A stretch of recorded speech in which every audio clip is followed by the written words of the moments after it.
Hi guys, TechRegan here. This is a simple trick that will change the way we use GitHub forever.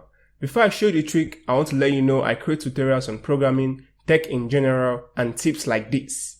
I'll give you a minute to subscribe and hit the bell notification to get notified when I release new content. See you in a bit.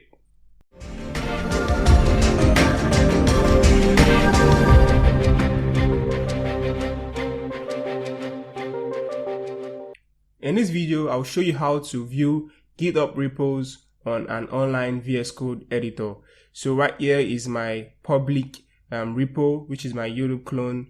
So I also have a tutorial on this, building this YouTube clone currently. I'll show you the bear. I'll leave a link up or down, whatever.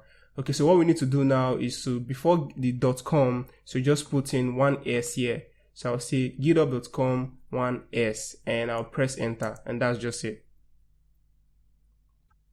Boom, can we see this, right? It has opened and it is loaded. Like, we can view our code easily, our public code easily. So whatever repo you want to check, you can view it easily. Take for instance, let's go to the app.js, right? So it's loading up. So now we can see this, right? So we can look at this properly. We can view our code easily. So you can also search if you want to. If you want to search, you can search easily from here.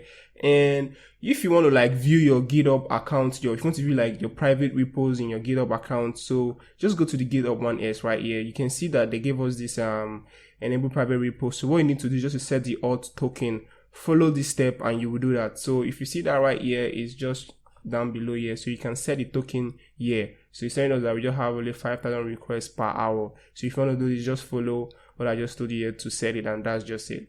So that's it, guys. Please don't forget to hit the like button and don't forget to share with friends and family. Thank you and thank God. See you in the next one. Peace.